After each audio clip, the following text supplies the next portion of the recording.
Hello and welcome to the award-winning Gutter. It's me, Rob Gutmann. I'm back for a Christmassy edition. We should have worn hats, especially this video. A bit of tinsel around Mike Kearney would have looked lovely. It really brightened him up. A little hat on you, Joshy. And John, anything would have worked. Anything. You need to tell us about Salah before I start chatting the wham about the transfers. Yeah. Salah are lovely people. They are lovely people, and they're partnering with us for a little run, which we really appreciate. Salah, if you don't remember, it's the eSIM app that travellers can use to get fast and reliable mobile data in over 200 destinations and ensure they avoid a nasty bill when they get home. But don't take our word from it. Here is Adam, one of our listeners or watchers who got in touch after he used Salah, and he said, this is Adam's words now. I did Adam's voice last time. Did you hear it? Yeah, I did. Dear. I've just realised. No, it was good. I enjoyed it. I'm going to let everyone down here. I'm just going to do it as me. What you need to do is Cockney and posh, John. Come on, it's not that hard. Doom is a really hardcore Kirby scowl. I always think your Cockney should be better. You know what? It should be better. It's been a long time since I was there. I was over here, your Cockney, as in like. Mine's always a bad Ray Winston meets Roy Hodgson. Yeah, and I get confused with myself.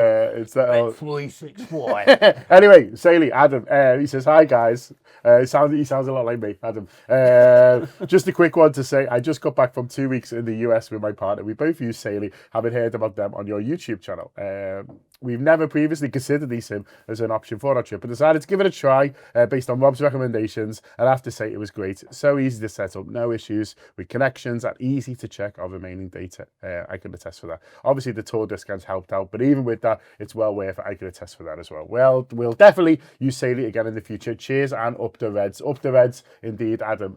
So you can join Adam and me and everyone else. Download Salah in the App Store or scan the QR code that's going to flash up on the screen now if you're enjoying it on YouTube. And like Adam, if you use the code TAW at checkout, you get 15% off your first purchase. If you listen to the podcast as well, all the details are in the podcast episode description box. So there you go. Thanks a lot to Salah. Back over to you for the wham. Well, me and Josh have been working on a jingle for Salah, haven't we? Yeah, we have, yeah. Say Sim. Two competing jingles at the moment. Mine's better. It's called a mashup, John. You drop a little beat behind it. My Kearney's on vibes. Mike's body popping. Bez. He's the dancer, yeah. Bez. Yeah, he is. He's the best character of this. Not a Bez character is Mo Salah. So in any way, shape, or form, does he want to be the Bez of LFC? No, he does not. I heard that's what he said. Listen, Michael. He wants to be the Sean Ryder, singer-songwriter and lead frontman, Mo Salah. So the Mo Salah Willy Won't He Fuck Off saga is still in full effect, Joshy, to an extent. And he is now away at AFCON. He was rehabilitated for Brighton. He did it. Everything was sort of like a half-baked version of how you thought it might play out in your head is, well, if Mo comes back in the team, Mo will come back, he'll be dramatic, he'll score, he'll tearfully wave goodbye to the fans. But what happened, Mo came back, he did a nice little assist and politely clapped the fans. So we're left none the wiser as to what his intentions are, or indeed the club's. Yeah, and I guess what's been the most interesting about the whole thing is how much it's gone from feeling like the ball was in the club's court really after Mo first spoke, and now it feels like the opposite is true really. Like Mo Salah has firmly got the ball in his court now. The club have kind of been able to steer that towards him in quite a diplomatic way really, which is exactly how I expected it to go. Whenever Arne Slot has spoken in the media, I've really liked the way that he's been firm about it, literally to the point of saying like, I'm kind, but I'm not weak, or something along those lines. Yeah.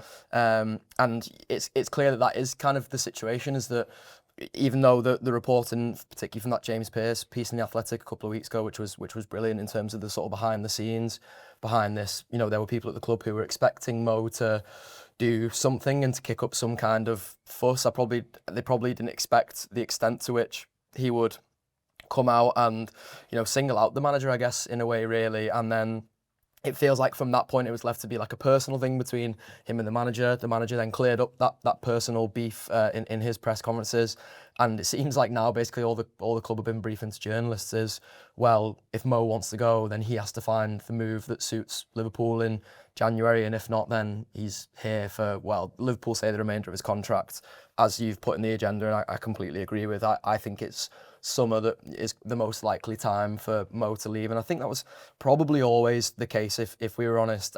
I couldn't have necessarily seen Mo Salah wanting to be a rotation player, which I think is what he's going to be now for the remainder of the season. I think Slot has sort of put his flag in the ground with that. And that is the way I expect it to go. Like, I don't expect Mo to be playing every single week. I expect him to be in and out the side. I expect him to be the first sub off the bench in most games, whether that's in the 30th minute or the 60th minute, with how he came on for Gomez against Brighton. And I don't think that will suit him, and I don't think it was ever going to suit him. And I think the chances of a summer move, even if we looked back to last summer when he signed his new deal, were probably always likely, really, from the minute we signed Alexander Isak anyway. Yeah, it's interesting to look back really now in the cool light of day, Mike, on the events of last week around Mo. We went very quickly from him giving his explosive speech to the news that he was being dropped from the travelling party to Milan to he's back in the squad. For him to have rehabilitated himself, he couldn't have done that. He wouldn't have been allowed, I don't think, to have done it grudgingly, in my estimation. Slot and the club are in the business of winning football matches. I don't think we'd have let Mo back into the squad just for sentimental reasons. I think there has to have been a good deal of contrition from his side for that to have happened. That's just my guess on it.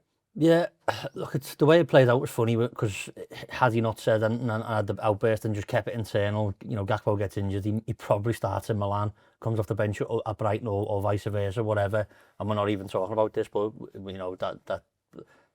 you can't put that back in the bottle once that happens, and we are where we are, and everything sensible sort of happens from that point. He doesn't go to Milan because he shouldn't.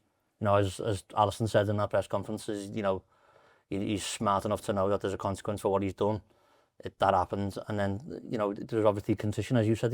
There's reports that they shook hands on the Friday in training, which was the only surprising thing for me. The fact that we played Tuesday night and we were off till Friday, a lovely little week there. He went and had a little bit of dinner with Jordan Henderson, back in training, shook the boss's hand, straight in the squad again, and he played really well when he came on. There was no issues. Did he have dinner with Jordan Henderson? Is that yeah. reported? Yeah, there's Pictures of it, yeah. Yeah, so he had a nice little couple of days off.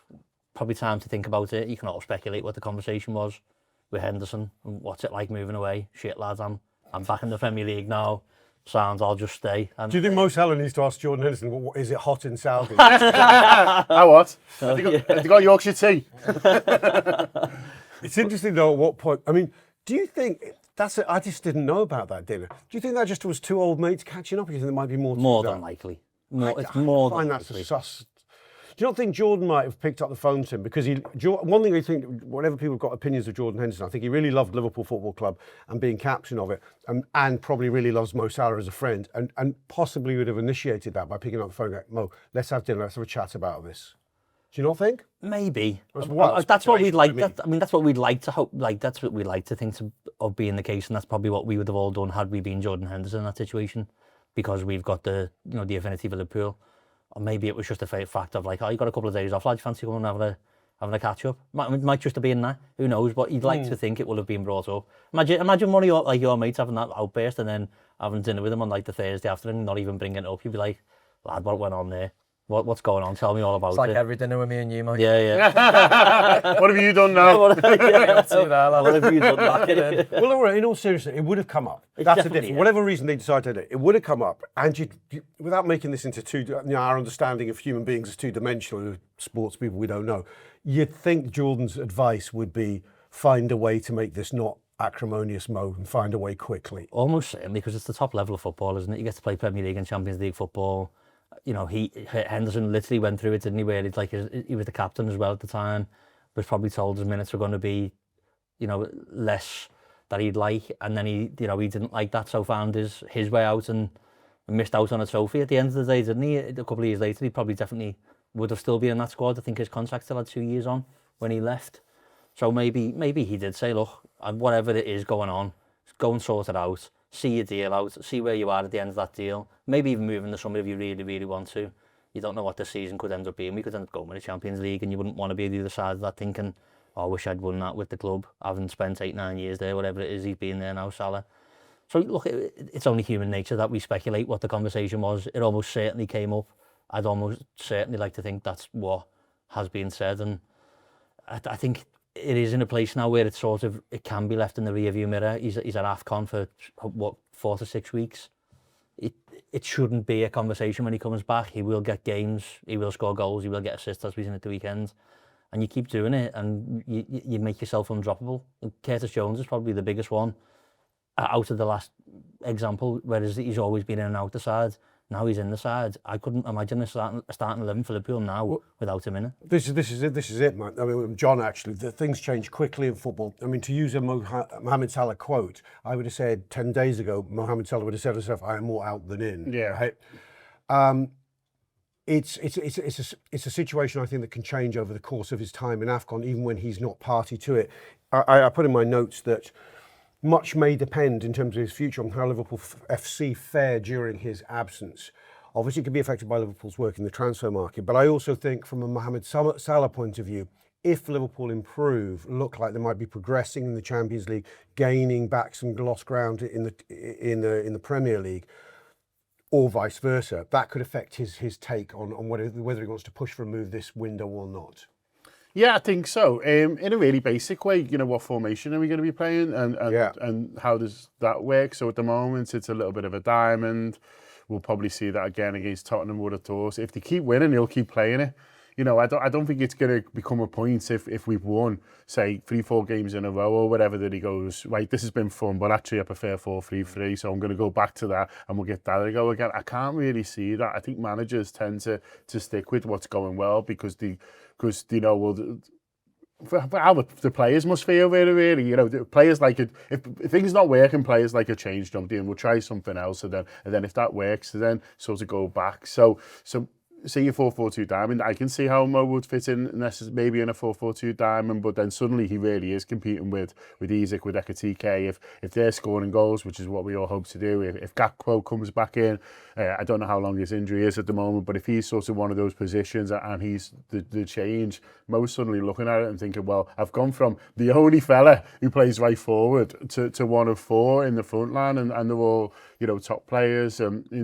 We don't know what form they're sort of going to be in. And so I think that is a factor a little bit. And the team looks like it's transitioning towards a post-Mo Salah world. And that is to be expected because of his age, but maybe it's happened a little bit quicker than anyone would have expected. And I'll include the manager in that. And I also include Richard Hughes in that, and because they wouldn't have given him the 2-year deal, if they'd have thought it would have been moving. So it's moved a bit quicker than everyone maybe would have thought, and it's caught a few people off guard, not least Mo Salah himself, who's obviously had a quite an extreme reaction to it. So the next month, I think, is going to be quite telling, really. He's obviously going to go off to Egypt, where the team will be built around him, you would have thought. Very much so, so he'll sort of have that experience. And then it is just for him deciding, what's important for him, what he wants, is how he wants to go out. And I would imagine that's probably what he's talked to Jordan Henderson about, because Henderson went out because he wasn't prepared to be a squad player effectively. For all the talk of he's going to Saudi for money and this and that, it transpired he wasn't even earning that much in the end, but he wasn't prepared. And now, does he regret that? We don't know. We've got no idea. We can sort of speculate, but he would have had a part to play, and I'm sure he would have only been human if he'd have looked at certain Liverpool games, if he could bear to watch them the season after and gone, I'd have probably started in this. I'd have probably played, I could have played a role. I would also imagine he's maybe saying to him, be wary of what you're being promised elsewhere, because that was another thing that happened with Henderson. He's meant to be part of this big emerging project, and it didn't quite happen. I don't know why. I'm not an expert in that football club that he moved to. I can't even remember what it was called. But yeah, you're interesting point about Colossus Greener syndrome. I mean, I remember down the years, there's a lot of old pros who, once they're reflecting on their careers, especially I can't think of, I can think of 1 or 2 examples, asked to reflect on their time at Liverpool. 1 or 2 will have said, I left too early. Crouchy's a big one. Yeah. I remember back in the day, there was a player who was an understudy to Ian Rush and Kenny Dalglish called David Hodgson, who was actually won a lot of medals and played quite... European Cup final and all money, Yeah, he did. And years later, he was a Geordie lad, I think, or from Sunderland. He said he really regrets having won too early because he wasn't a first 11 player week in, week out. And he regretted moving on from Liverpool when he did. And I do think sometimes, you know, the likes of Jordan, the likes of Mo, they may get to repent at leisure, actually, trying to get out of... It's to do with ego, isn't it? Yeah. They only ever see themselves as these giants of the game when they've hit a certain status, and they don't actually realise that being a secondary giant or a second or third tier down is still a good place to be in the wider scheme of a career. Yeah, and listen, that this is from we're talking from the players' point of view now. Obviously, the football club have got a big decision to make over. Do we want paying someone 400 grand a week or whatever it is to, if they're not our best player anymore? So that's a decision that the club might have to make. And obviously, Mo's made hints that the club have sort of made the decision and they're trying to shove him out a little bit. How true that is, we really don't know. But I think he's got a lot of time to think about it, and I'm personally hoping that he comes to the decision or comes to the thought process of, listen, I'm just going to try everything I can to win for Liverpool this season, and then the summer's the summer, and we'll make a decision then.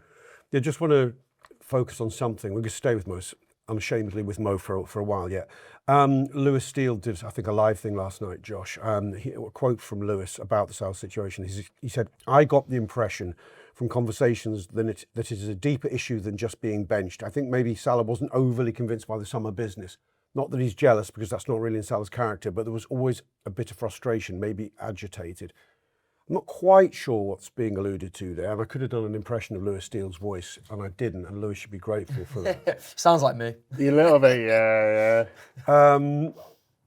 But Mo sort of hinted at people at the club.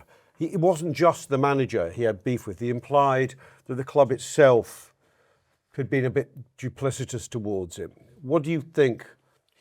Do you think that's implying that maybe they are, as we're suggesting, maybe we're thinking, never mind Mo being discontented with minutes on the bench, we don't want a 400 grand a week player on our bench, thank you very much. Let's see if we can push, we can give Saudi some encouragement.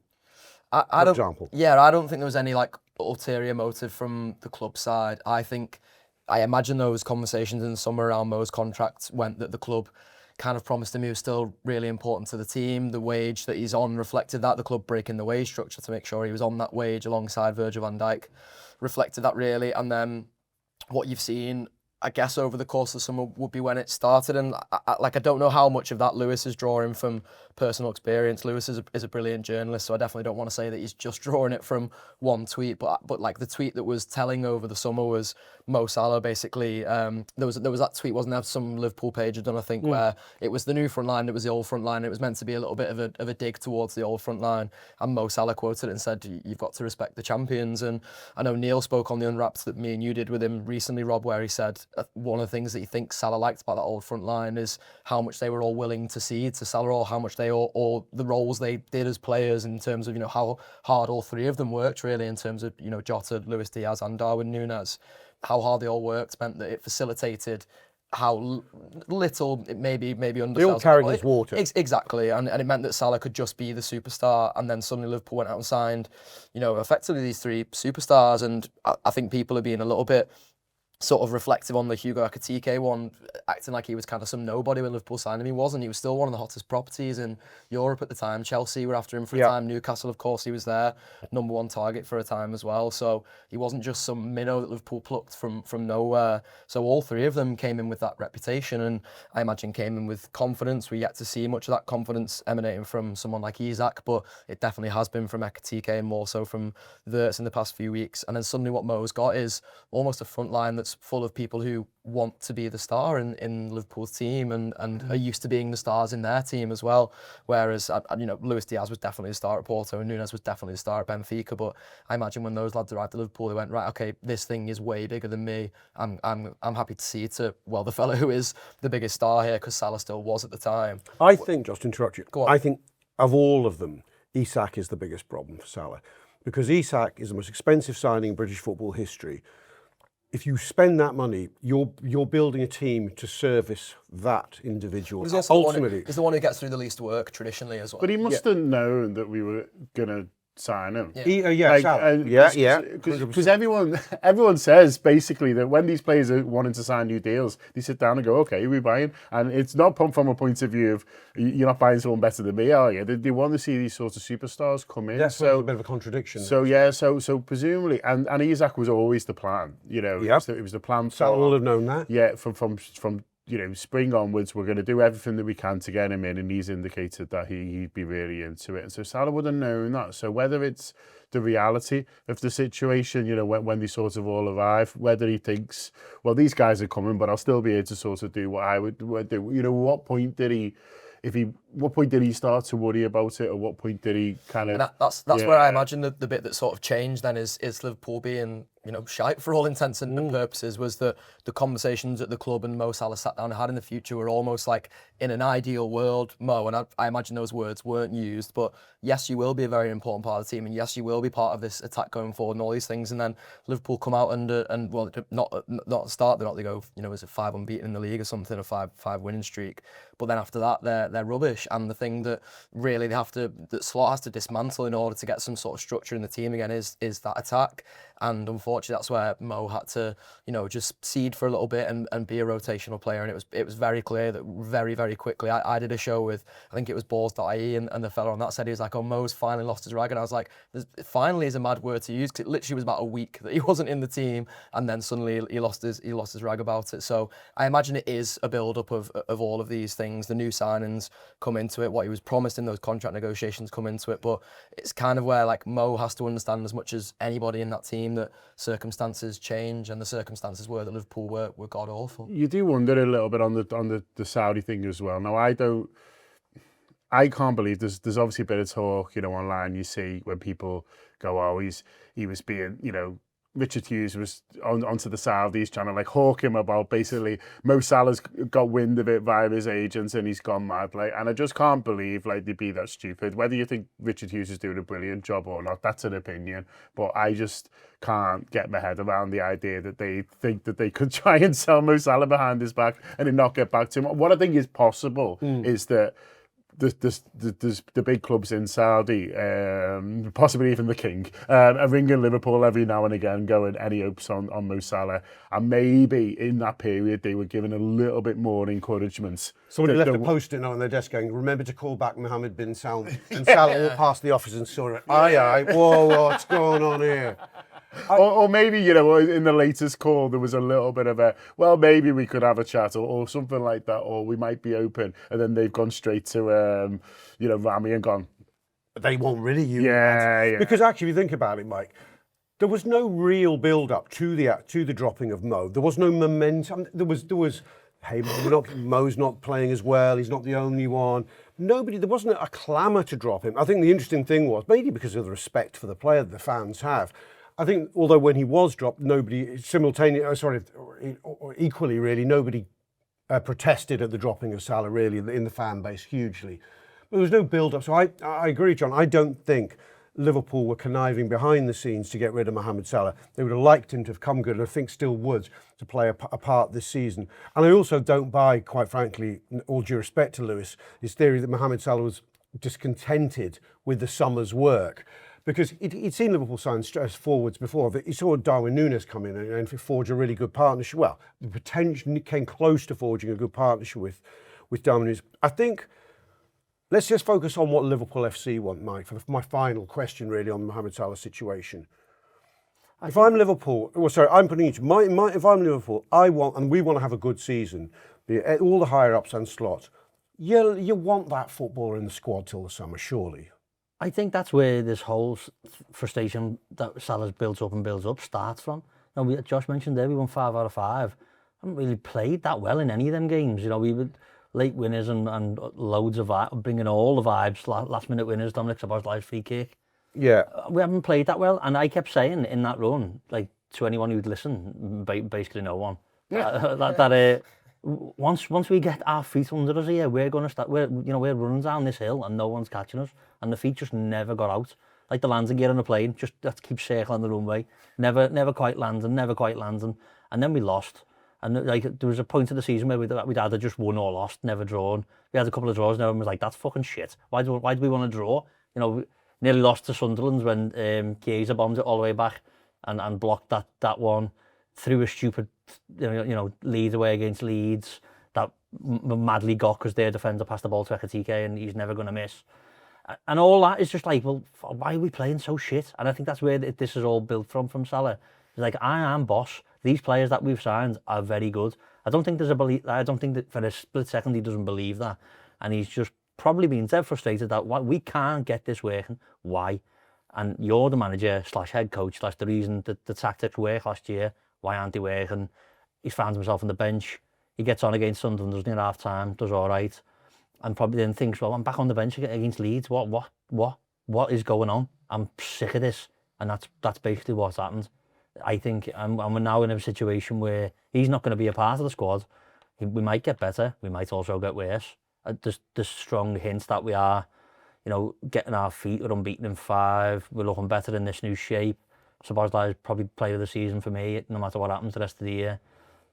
But then he might have a nosedive. He's got an injury. Maybe he doesn't play Saturday. What happens then? And it's all the unknown. And for him, it's all sort of always been unknown, yes, but known that I am just the best.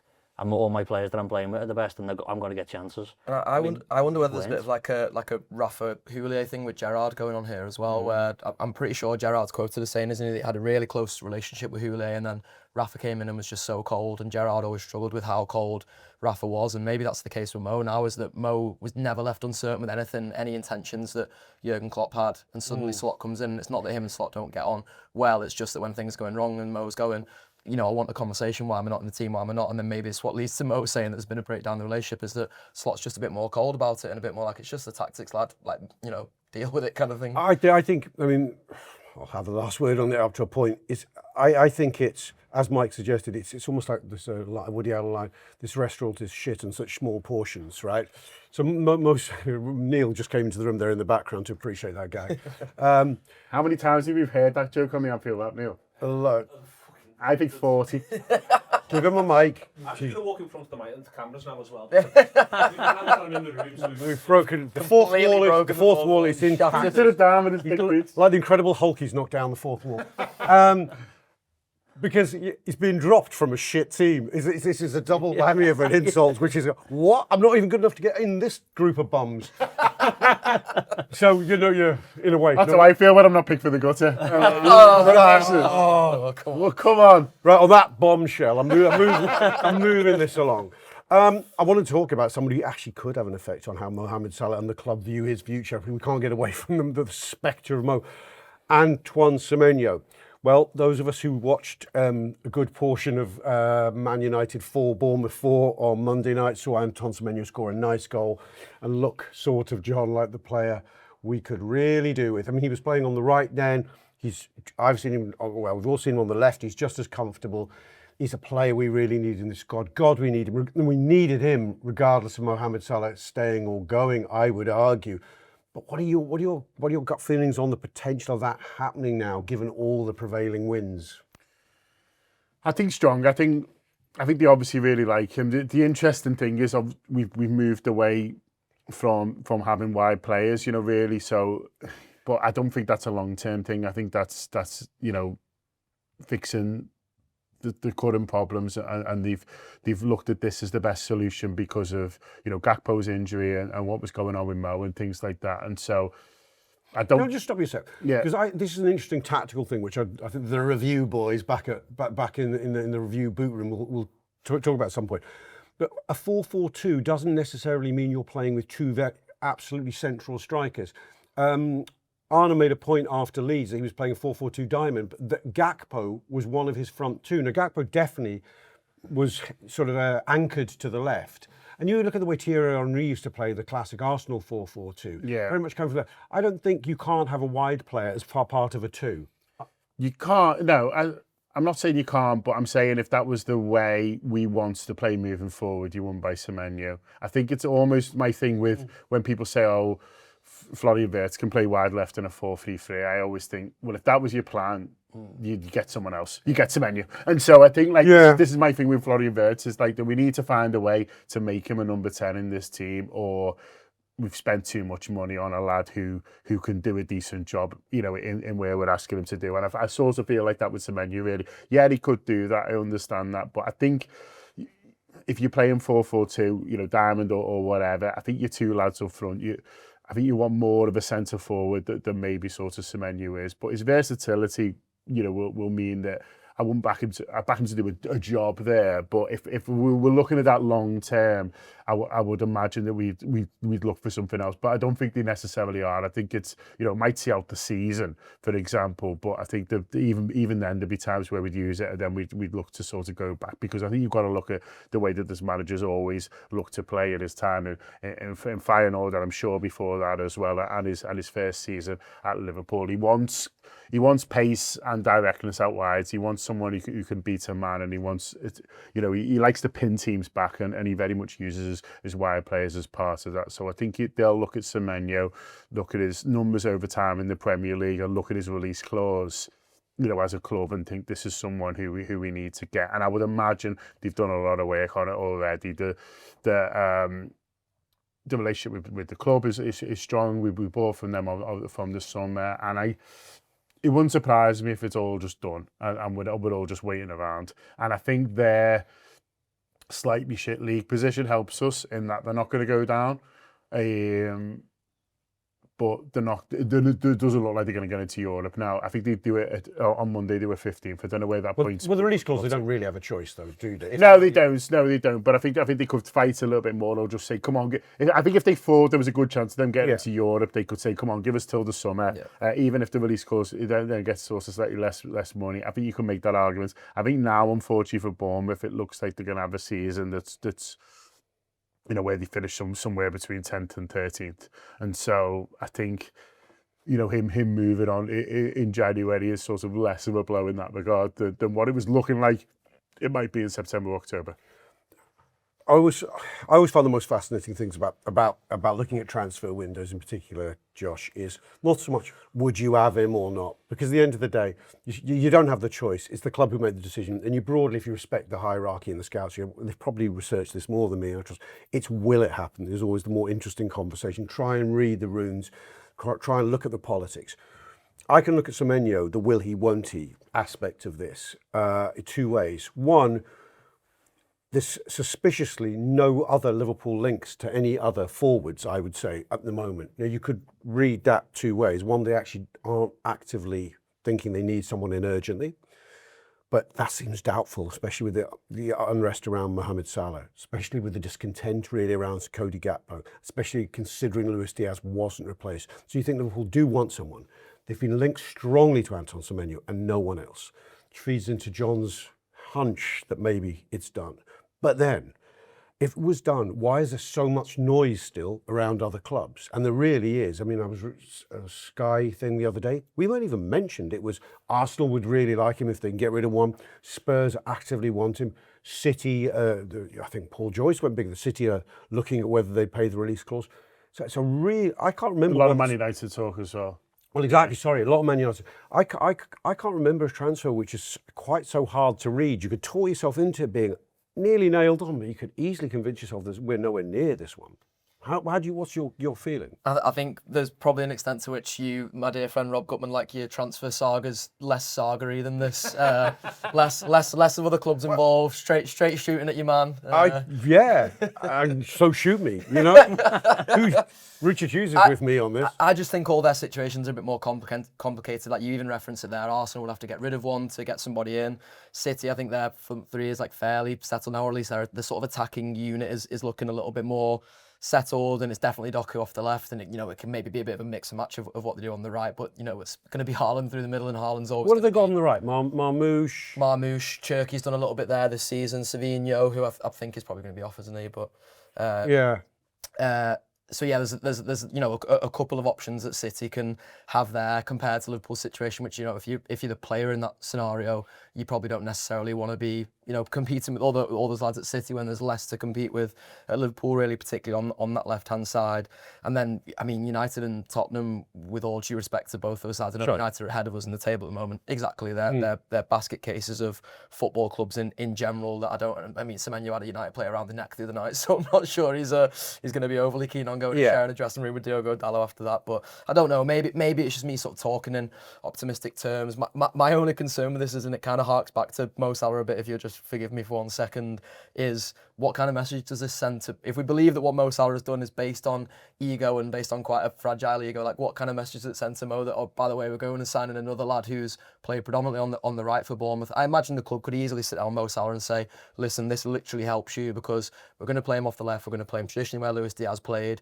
The two number 9s competing are Isaac and Ekitike, it's Wirtz behind them and then it's you on the right hand side, and that's the way we want to get back to now that we've sort of established this more defensive foundation in the team and found the balance of midfield and defence more. And maybe that's the way you sell it to Salah, but there is a part in the back of my mind which goes, well, maybe the one thing that complicates this from Liverpool's point of view is the will of Mo Salah, because it feels like besides that there's not really very much that complicates this transfer for Liverpool. John's referenced it. I know you spoke to Mark Douglas a couple of times about this, haven't you, about how it just seems like there is that clear path because of the release clause and because of the good relations between Liverpool and Bournemouth and because of the Richard Hughes factor. It just feels like all the cards are on Liverpool's side, and it's only up to them to meet the release clause and get this one done. I really hope that's the case. I hope Josh is right, Mike. I'm persuaded that the City have maybe too many options unless Savinho gets a good offer and they think let him go. But Semeno would still have to weigh up whether he's going to get a game. Arsenal keep me nervous, although Martinelli's picked up in recent weeks, hasn't he? So maybe they're not as urgent for it. If they bought Eze, who can play a bit on the left. So, do you think Semeno is Liverpool bound? Or do you think there's a possibility Liverpool think they've got enough to go to the end of the season with and think again? What do you think? It makes the most sense, I think, for him to come to Liverpool. As you say, Arsenal, like, there's lots of players there. I mean, they probably regret buying that Gyökeres, and that could have been money, and maybe that would have been a different story for us. City, probably always a worry because they can pay whatever wages. You get games, up there in the Premier League and the Champions League. But I from what he said as well in the press, by the way, like he said, didn't he, about how Anfield this season he scored and thought, oh, I've got them rattled, I've just scored the boss goal. We were asked and we scored. And look what it's obviously, it just makes all the sense. It's like a jigsaw piece in it. Once all the pieces are in the box, you've got to put them in the right order.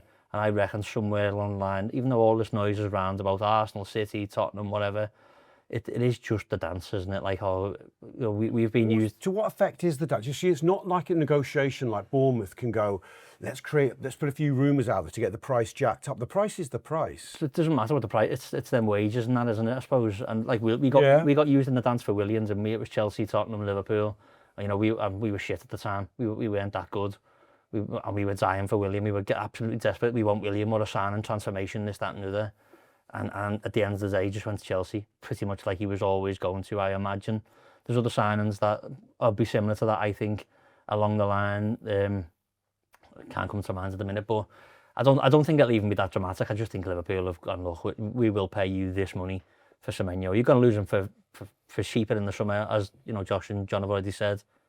Might have made more sense for them to keep him had they been battling for Europe financially for them. Doesn't look like they're going to be, which is a shame because really well run club. Bournemouth had a really good season last year. Could have knocked on the door this year, just hasn't happened. Manager's really good, and maybe they just think, well, I'll tell you what, we want 70 million quid. We're going to go and sign 2 or 3 others with that money. And 60, 70, whatever it ends up being. They can reinvest it whatever way they wanted. They basically dismantled the whole back five last year. I think the goalie was only on loan, wasn't he? And then they've got a new goalie now, Petrovic from Chelsea. We've took the left back. The centre half's gone to Real Madrid. The other one's gone to PSG. So like it is a bit of an in the air season for Bournemouth. They might just think, well, we'll take that squad money and really reinvest it properly and get a good couple of years out of it. And for us, it makes all the sense in the world. Slot talked about wanting to play like PSG. Essentially, he was made up about them last year when he beat us. Even though he wasn't made up to lose, he was like, that's great. I want to play like that. And I think signing Semeno gets us closer to doing what he wants to do in terms of that. Okay. Well, let's move on to the second most obvious Liverpool January target, John, Mark Guehi. There's a lot of parallels here with the sort of, well, I can find parallels with my anxieties over the Semeno deal. The media are reporting that Guehi has lots of other suitors, similar names coming into play, although I think there's been some reports that Real Madrid have counted themselves out, whether that's true or not. Again, I'm going to quote Lewis Steele, who may as well be here. Lewis said, "I still think Liverpool have a really good chance of signing Guehi. I just wonder if there's an under-the-table gentleman's agreement between Liverpool and Guehi from 1st of September or whatever date, as they were literally that close to signing him." I hope that too, because if there wasn't a really strong gentleman's agreement that people feel that they should honour, and that could be between the clubs, between Palace and Guehi, between Guehi and Liverpool, if that wasn't the case, logic would say to you, if you're Mark Guehi, to an extent, wouldn't be the worst idea to see this season out at Palace and look at my wider options come the summer. Yeah, he holds a lot of cards now, doesn't he? He's able to look at it and think, well, if I get a big move in January, great. If not, well, Palace have an incredible season. We're in Europe. They've got a good chance of going far in that. They've got a good chance of qualification for the Champions League next season. And then in the summer, like you said before, Rob, he'll have his fair share of suitors, and so he's in a fantastic position. Likely to go to the World Cup in the summer. So playing every week for Palace, where he's captain, and he knows the manager knows exactly what he wants from him and things like that. He's got a lot of certainty at the moment, hasn't he, in terms of that, and so he's in a fantastic position. So no wonder he got over the disappointment of the move, quite quickly, because he's probably realised, well, actually, I'm not in a bad position here at all, and he's right. I think from Liverpool's point of view, they've seemed quite calm on it, and that makes me think that they're still confident. You were talking before about Semeno, the number of clubs being linked with Semeno, and how that worries you slightly. Well, the flip to that is, how many centre halves have we been linked with? Like, no, like you haven't seen any, have you? It's the position on the pitch where we're shortest. We've got two effectively, and you haven't heard any links to any names at all, really. There's the odd one thrown in. Oh, Liverpool are looking at this 19-year-old or something, but nothing to suggest someone who's going to come in and be able to start. So that makes me think that they're still very confident. Now, listen, they were confident of getting him in August, and it didn't quite happen. But I'm hoping that confidence, is born fruit in January, because I think we really need one in January, because it could get worse at centre half. One more injury and you're really struggling then, and then suddenly you're having to, take people out your midfield where we look a little bit short at the moment. We're clearly needy, right? There's no getting away from that. We've got needier by the month throughout the season in terms of needing a good centre half. Yeah. Konaté's. I just thought you meant you and John then. Yeah. Me and so needy. I'm a big wee boy. Konaté's adventures have. Bloody hell. Fourth ball tumbling down. Konaté's. I just like it when my laughs get a joke. Yeah. Jokes get a laugh. It is good to work in front of a live studio. It is. Yeah, we should have more of them. Yeah, I was going to say, Konaté's adventures are only making the need for Guehi greater. There is one thing, John, though, between our need and perhaps, and even if we speculate that the player feels he wants Liverpool and fell in love with that idea and still, despite Liverpool's form, still wants it. Crystal Palace. Well, I mean, Parish has still been hinting that they could do with some dough for FFP or whatever you call PSR, whatever that is, purposes. But the amount of money they could arguably credibly ask for now could begin to stretch Liverpool's tolerance. How much do you think Liverpool would be? I mean, Liverpool would have budgeted, I think we'll get him for 15 million in January. Yeah. I think that's what they said on the first. It's more than that now, isn't it? Yeah, I think so. I think it's likely to be pretty close to what we would have paid in August. I don't think they can go up. I mean, I don't mind them if they tried. But I don't think Palace can say, no, it's more now with less on his contract. But so I think it'd end up being close. And I think that'd be a tough one for Liverpool to take. Exactly. But I think, we're just going to have to take it. Do you want I've got an exclusive of sorts, some inside information. Love it. I get every now and again. If I told you where I got it, you'd both laugh and go, "Ooh, that could be true." Branthwaite, Josh. Branthwaite. How you done it from? From the horse's mouth. You're whose side of a Liverpool? Me. He was pissed in a pub and he said, "I'm going the Reds." Fucking loves them. I'm not telling you anything. Oh, you want me? You're not going to get to know any more then? You want you'd see. But I'm going to tell you. Because I like you guys. The fifth wall. The fifth wall. take this credibly. My source says that Liverpool have spoken to Everton and would like to make a bid for Branthwaite. I don't know if it's true. It sounded true the way the information was presented to me. Now, we know Liverpool are going to need more than one. That's probably for the future, that one. I don't watch He signed a deal. Well, yeah, but so did Semeno, so let's just park that one for a minute. Well, let's speculate on this. This is what we do. Sure. Is he not too injury? Is he not? Your turn will come. Isn't he not too injury prone? That's the big. I know he's a blue, and those sort of deals are always difficult. But we're all grown-ups.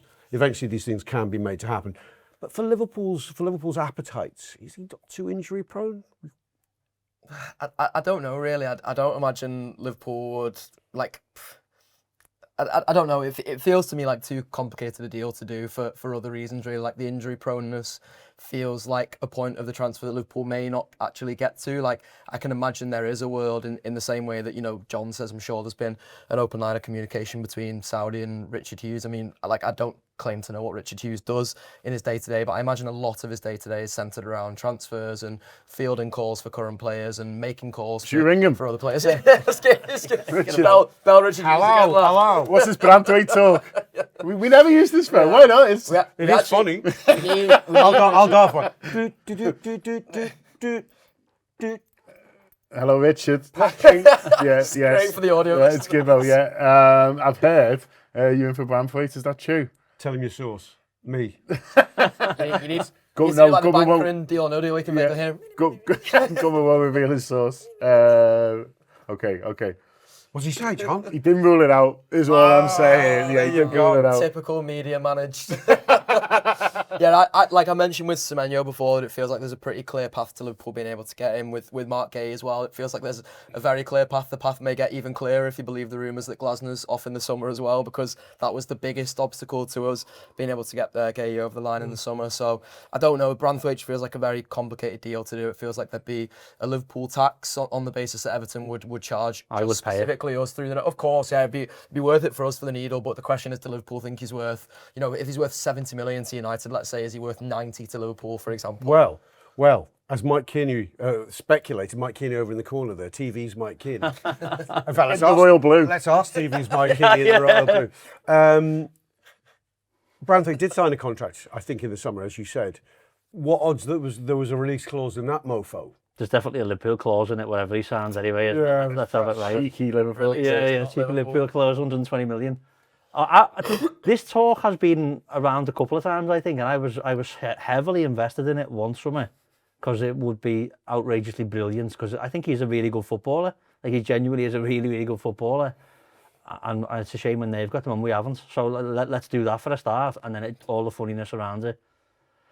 Look, I undoubtedly there'll be a release clause in there. I think I've always thought I'd love him, but I think it seems like John Stones from Everton to City made sense. I think Gerard Branthwaite to City will eventually make sense. It's a well trodden path, isn't it? From the blue half to Manchester, whether it be United or City, they've never really sold big. Maybe I don't know if Richarlison really sold big, but he went to Tottenham, who are like the Everton of the top six. Actually, that feels harsh because they've actually won something as well. But there's a thing as well with them that they've just moved into a new stadium. What's the financial situation? New owners? We don't know. I don't pay as much attention to it. Now they seem to be like out. Not terrible. Yeah, I was really paying attention to it when it was looking really bleak for them. But now I think they're relatively okay. They might want to make a big splash in the Hill Dickinson. Oh. And sell someone and sign someone sort of thing and wheel and deal. But I don't know. It'll take a lot of money. It would take an awful lot of money, and we are massively short of centre half. Like I think Leone was the first one we'd signed in 4 or 5 years. We signed Konaté was the last one before Leone. So it's a position where we've been short. We've came into the season knowing Joe Gomez may have to play there if and when he's fit, and now we're in a situation where we've got literally 2 fit centre halves, Enzo and Gravenberch, probably the ones that are filling in. So maybe there is money coming more to the defensive side of the team over the next 2 or 3 seasons. And if you guarantee yourself a player of his quality being fit for as often as he could be for us, I wouldn't say no to the deal, but I think it would be incredibly hard. I mean, there is no doubt, John. I mean, I don't think there's a universe in which a deal like that could be put together and completed in this window. No. But by the summer, Liverpool have known this from 2 years back, there is a situation where Liverpool have to put a Colossus in the heart of that defence, in readiness at the very minimum for when the Colossus himself, Virgil van Dijk, cannot be the player he once was. And they have to be ready for that. Question marks over Konaté will have existed for some time because of the spectre of Real Madrid and his contract running out. They have to be lining up a big unit of a dominating centre half. More forever, whatever attributes we like and appeals to us in Mark Guehi, he isn't that character, that figure. I think that all great defences have. So we have to have our eye on a Bastoni or a giant like a Branthwaite, don't we? Yeah, absolutely. I think it was Phil Blundell made a point on a show a week or so ago that you can imagine a scenario where there's 4 new centre halves at the club in a year's time. Within 18 months, I think Sean Rodgers said was that. it Sean? Yeah, one of the great brains of the Anfield Wrap.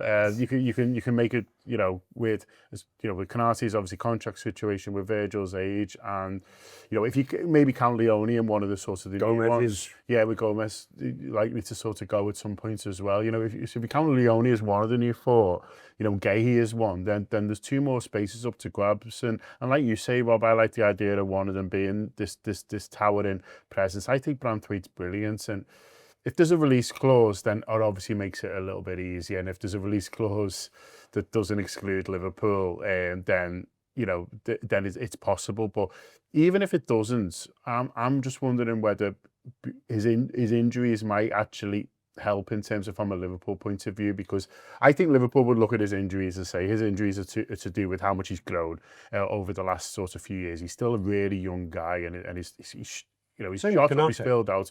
Yeah, I think they'll think once his brain catches up with his body and his size and everything is together for a little bit longer, we feel like we can get him going and make him work. And so I would imagine a big club would look at that and think we're not too worried about that. We feel like that we can smooth it over. But for Everton, they've got to worry about it because he's their player at the moment. And if you're worth 20 million or 120 million pounds, but you're injured, you're worth the same. You're worth nothing really in terms of on the pitch. And I think for Everton, they might look at it and think, for us, like if we've got this huge expensive asset, in terms of for all their squad, in terms of who they could get the most money for, is it him? Yeah. He's top 3. Yeah. He's top 3, isn't he? And well, their PSR problems are sorted for a while. Yeah. I'm not necessarily even talking about PSR. I'm just talking about who's your bankable talent that you're able to then use money to spend or and things like that. And if one of your most valuable players is always injured, then you've sort of got to think about that and think, well, are we better off with 2 players who are maybe less talented, but we can pick a lot more. And so, whereas for Liverpool, I think because of the greater strength of our squad and the greatest strength of sort of what we've got and where he would fit in with our sort of hierarchy, you might feel like you can carry him a little bit more. You might feel like, do you know what? If he's out for a little bit of time, like that's fine because we'll have others who play. But because his ceiling is so high, we feel like we can tolerate a little bit more of that than what Everton can. It's like, no, if we've got a centre half and he's on this much money and he's worth this much, we need him on the pitch. And so I think for any bigger club, I think you can take a bit more of a gamble on someone who's got a really high ceiling, but if he's got availability issues, I actually think it's harder for the teams in the run down because they need the money on the pitch. Absolutely. We'll finish on a really broad one, but it's an important one. The January window, Liverpool simply have to add bodies to this squad, I would contend. We've just seen signs that a proper injury crisis would be put Liverpool in an unsustainable position in the second half of the season. There's so much still to play for despite the crisis, Josh, that just in terms of numbers of players who are good enough to get first 11 berths depending on a fitness and availability, we just don't have enough. Especially if, I hope this doesn't sound unkind, we can't count on an Endo really. We can't truly count on a Chiesa or a Rio Engamoa. And there's a risk around Mo Salah right until, I would suspect, it'll be all ever present right until the end of the window. Liverpool simply have to get bodies into this squad, and bodies plural. Yeah, absolutely. And the next point on your agenda, which I think we're probably not going to get to there, but it's you one can mention him. It's one I've been banging the drum for a little bit, is Harvey Elliott, because he kind of gives you not a perfect foil as such, because obviously he wasn't a much used foil last season, but he can be a part of that front three if you need to sort of break glass for emergencies. He's clearly, you know, more of a midfield player, and you've referenced again there that, you know, having 4 midfielders on the pitch at all times now means you need an extra one of them kicking around. He's built into that sort of Wirtz mould as well, so maybe because you're trying to bring Wirtz into a more sort of number 10 position, there actually is more space and time for a Harvey Elliott in the minutes that you can't play Wirtz, because it still doesn't seem as if he can completely play 90 all the time right now. So that just seems like such an easy win to me. You make the player happy. The biggest question, sort of obstacle for me, would be whether the player feels like he's now made the tough decision and doesn't necessarily want to go back on that. But Does he have a choice? Well, I mean, you Can't want to stay at Villa. Yeah, Well, they're not going to play him. I think the manager's basically said, "Oh, we'll sort it out." Hasn't he? He basically said, "Oh, we're going to talk about it," which means that you're not coming back. I think Liverpool would be mad if they don't take him back. Like insane. I think it'd be like almost like I'm ringing up Richard Hughes for real and going like, "Well, what is this?" It would almost feel like like cutting your nose off to spite your face. Exactly. Kind of I don't think he can go anywhere else either. No, he can't. He can't play for Can't play for anyone else, so he might as well be in and around our squad and get whatever minutes he can here. And he'd be on every bench pretty much this season. You might as well not get a game at Liverpool. Not get a game. Seriously, There's like lots to bring him on. There's lots to bring him. You know, even if you're just getting subs, even if you're just getting 20 minutes, then it's 20 minutes more that he's getting now. He started against Palace at Anfield. Like, Kieran Morrison doesn't start that game if Harvey Elliott's a part of that squad. if I'm Harvey Elliott, I'm thinking I could play for Liverpool against Barnsley on January 9th. Yeah, whatever. Exactly. almost first name on the team sheet, isn't he? Yeah. Yeah. You know what? That's one game more he's guaranteed than he gets for Villa. And he it was only a few months ago. He's coming off the bench in the Parc des Princes and scoring a winner against PSG. And like, you know, his World Cup dream is I am sure dead now. Like, Jude Bellingham hasn't even been making England squads this year. So like, I'd be very surprised if Harvey Elliott is even in contention. Definitely dead at Villa. Exactly, it's definitely dead at Villa. So like, I just feel like what has everyone got to lose there really? It just seems like an absolute no-brainer to me. And in an injury crisis, you know, yes, it would be a no-brainer. Okay, well. The window opens, how soon does it open? In about 11, 12 days? For once, I actually think it could be an interesting start to it because of the Semeno release clause and because all the legwork you hope would have been done around Mark Guehi. But let's see, I hope you've enjoyed this. It's been great chatting to my bezies, Josh, John and Mike. And I don't know when Neil's got us booked in for. He's in the other room behind his bloody fourth wall. So I'll go in there, knock on his door and demand we get another gutter in before Christmas, maybe.